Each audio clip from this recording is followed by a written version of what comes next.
প্ৰভাত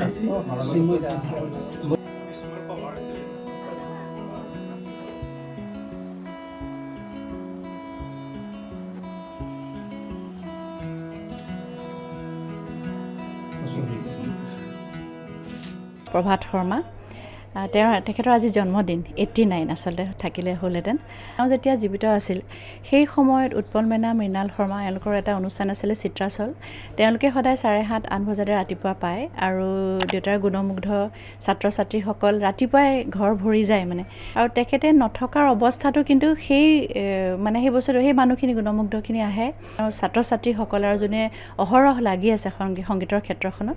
আজিৰ দিনটো যেন লোকসংগীত আৰু সত্ৰীয়া সংগীত আকৌ সেই শুদ্ধ পথেৰে আগুৱাই লৈ যোৱা, সমৃদ্ধিশালী কৰা, সেইটো যেন ক'ৰবাত দায়িত্বটো আমাৰ সকলোৰে।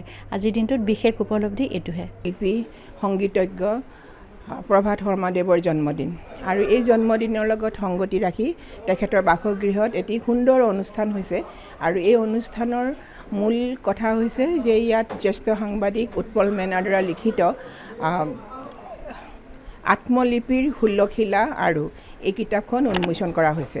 আমাৰ আচল শিপাডাল লোক সংস্কৃতিৰ পৰাই আৰম্ভ হৈছে। লোক সংস্কৃতি আমাৰ উৎস।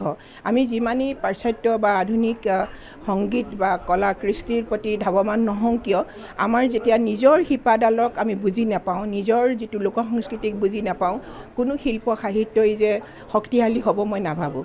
গতিকে মই ভাবোঁ যে লোককৃষ্টিটো আমি সন্মান জনোৱা বা শিকা বা অধ্যয়ন কৰা নতুন প্ৰজন্মৰ বাবে খুবেই প্ৰয়োজনীয়।